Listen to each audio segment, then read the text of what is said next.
بلبلے بلبلے بلبلے بلبلے ہاں بلبلے سید شدرا کی نقابت ہوگی۔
وہی اول وہی آخر، وہی قرآن وہی قرآن، وہی یاسین وہی طٰہٰ۔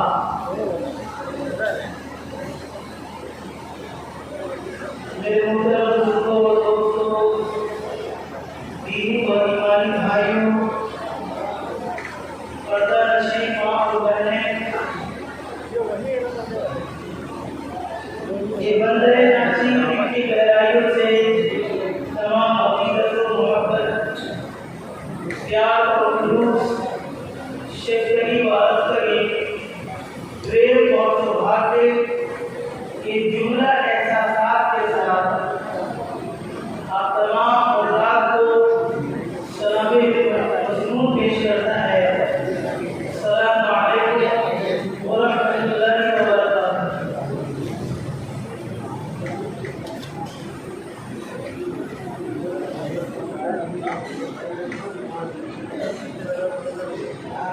اب اس کے میں اپنی باتوں کا آغاز کروں اور آپ کے سماج کی تحریر پر چند باتیں رکھوں۔ حق یہ ہے کہ جس مبارک ہستی کے نام پر اس مجلس کا انعقاد کیا گیا ہے، یہ محفل سجائی گئی ہے، نہایت ادب و احترام کے ساتھ ان کے لیے درود کا نذرانہ پیش کیا ہے۔ دل سے پڑھیے اللہم صل علی محمد وعلی آل محمد کما صلیت علی ابراہیم وعلی آل ابراہیم انک حمید مجید۔ اللہم بارک علی محمد وعلی آل محمد کما بارکت علی ابراہیم وعلی آل ابراہیم انک حمید مجید۔ اللہم صل علی محمد النبی وعلی آلہ وسلم تسلیما۔ میرے محترم بزرگوں اور دوستوں، دنیا میں سب سے اچھی، خوبصورت، پاک، پوتر اور مقدس جگہ کون سی ہے؟ بتائیے۔ اللہ کا گھر مسجد ہے۔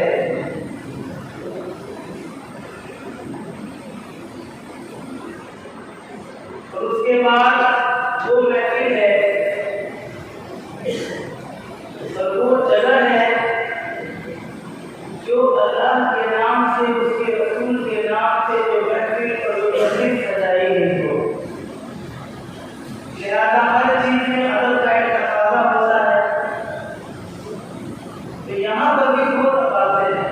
نمبر ایک، اس مسجد کے ادب کا تقاضا ہے کہ نہایت ہی ادب و احترام کے ساتھ، نہایت ہی سنجیدگی اور محبت کے ساتھ یہاں پر رہے۔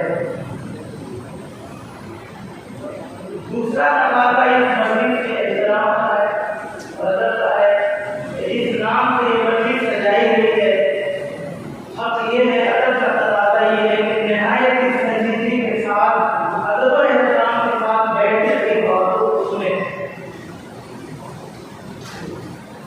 اور اس امید کے ساتھ اور اس نیت کے ساتھ بیٹھے تم نے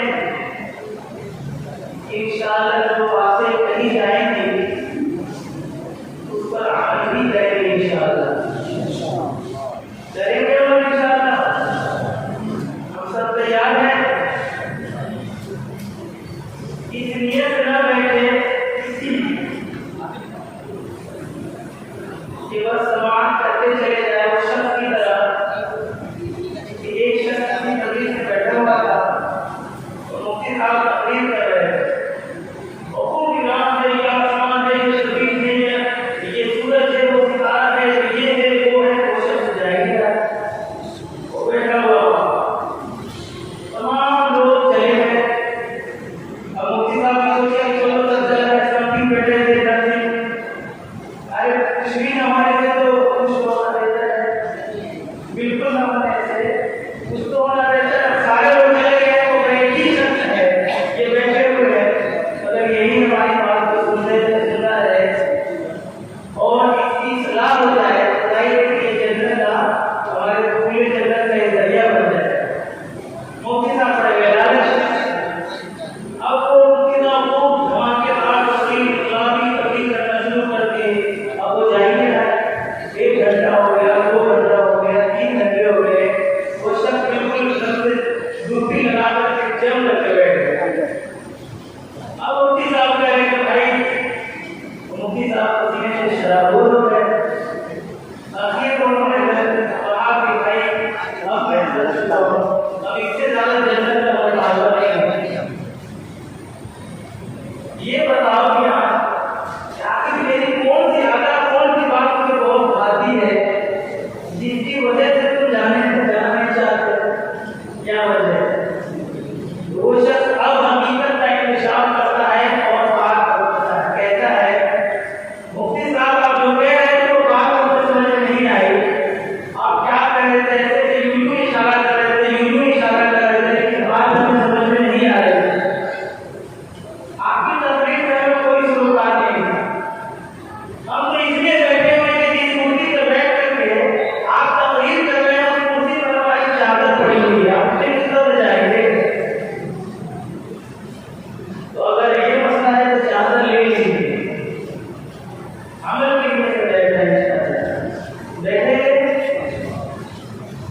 میں جو آپ کے سامنے چند باتیں رکھنا چاہ رہا ہوں یہ ایک مشورہ ہے ایک فکری باتیں ہیں لمحے فکریہ ہے سوچنے سمجھنے کام دھرنے جو دماغ کو متوجہ کرنے کی ضرورت ہے جو ماں اور بہنیں سن رہی ہیں ہماری باتوں کو ان سے بھی میں مخاطب وہ لوگ جو باہر بیٹھے ہوئے اور جن کی کانوں تک ہماری آواز پہنچ رہی ہے ان سے بھی میں مخاطب اور نہایت ادب و احترام کے ساتھ میں مخاطب مجھے امید ہے کہ آپ اپنے اس بچے کی بات پر ضرور عمل کریں گے سننے کی کوشش کریں آپ لوگوں سے یہی امید ہے اور یہی تمنا ہے کہ آپ لوگ بھی مقصر ہو کر کے پوری دلجمعی کے ساتھ انشاءاللہ سنیں گے اور عمل کریں گے اللہ تبارک و تعالیٰ نے اللہ تبارک و تعالیٰ نے انسانوں کے اوپر بے شمار احسانات کیے ہزاروں نہیں کروڑوں نہیں اربوں نہیں اربوں نہیں اتنے احسانات کیے کہ اگر انسان کمپیوٹر کے کی بورڈ پر بیٹھ جائے یا کیلکولیٹر ہاتھ پہ رکھ لے اور اللہ تبارک و تعالیٰ کی نعمتوں کو شمار کرنا چاہے گننا چاہے حساب لگانا چاہے ایک کرنا چاہے تو ہر چیز نہیں کر سکتا ہر چیز نہیں قسم خدا کی نہیں کر سکتا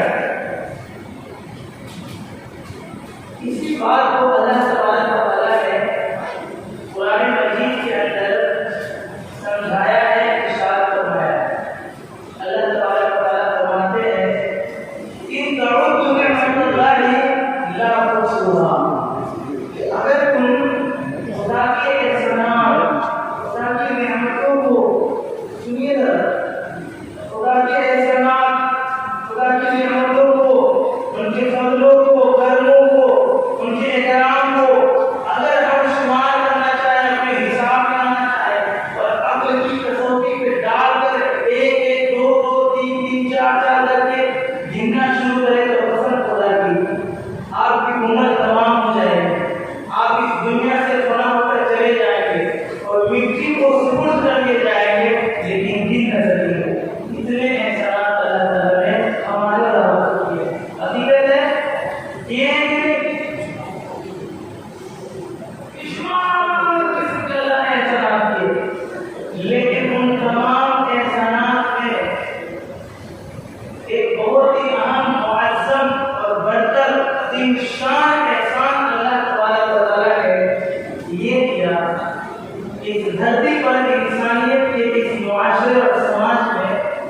اللہ تعالیٰ نے جناب محمد عربی صلی اللہ علیہ وسلم کو رسول بنا کر دیا. پڑھیے اللہم صلی علی محمد النبی الامی وعلی آلہ وسلم تسلیما. نبی کریم صلی اللہ علیہ وسلم کو 7ویں شتابدی میں 7th سینچری کے اندر آج سے 1400 سال پہلے عرب کی سرزمین پر اللہ تبارک و تعالیٰ نے جناب محمد عربی صلی اللہ علیہ وسلم کو رسول بنا کر بھیجا.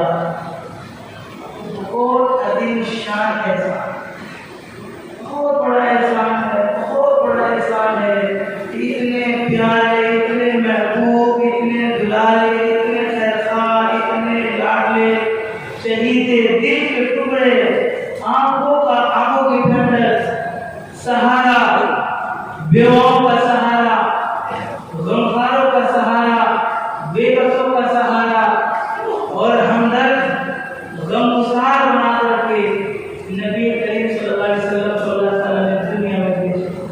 بہت بڑا احسان، بہت بڑا احسان. آج جو مسلمان ہے، یہ جو خوبصورت سی مجلس، یہ مسجد بنی ہوئی ہے، اس میں مسجد لگی ہوئی ہے، ہم سب مسلمان ہیں اور جنت کے حقدار، اس کے طلبگار ہے. یہ اسی محسن اعظم کے صدقے گزرے، اسی محمد عربی صلی اللہ علیہ وسلم کے صدقے گزرے. میرے دوستو، یہ واقعہ ہے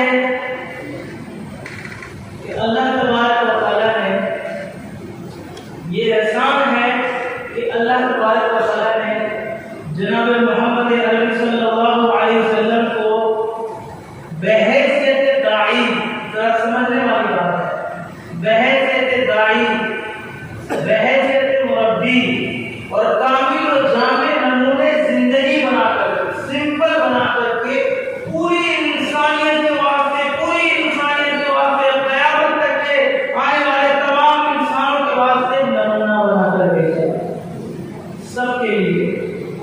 یہ ایسی خاصیت اور خصوصیت اور اسپیشلٹی ہے، کہ اللہ تعالیٰ نے صرف اور صرف محمد عربی صلی اللہ علیہ وسلم کو ہی دیا ہے.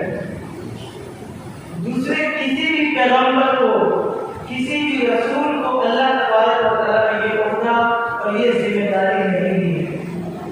معاشرہ کی بات نہیں کر رہا ہوں، خصوصیت کی بات کر رہا ہوں کہ اللہ تبارک و تعالیٰ نے جناب محمد عربی صلی اللہ علیہ وسلم کو ایک پوری انسانیت کے واسطے، پوری انسانیت کے واسطے آئیڈیل اور نمونہ بنایا. نمونہ کا کیا مطلب ہوتا ہے؟ نمونہ کا مطلب ہوتا ہے جس طریقے سے فیکٹری کے اندر پروڈکشن ہوتا ہے، پروڈکٹ تیار ہوتا ہے، تو پروڈکٹ کے تیار ہونے سے پہلے کوئی سامان تیار ہونے سے پہلے اسے ایک سیمپل بنایا جاتا ہے، ایک نمونہ تیار کیا جاتا ہے.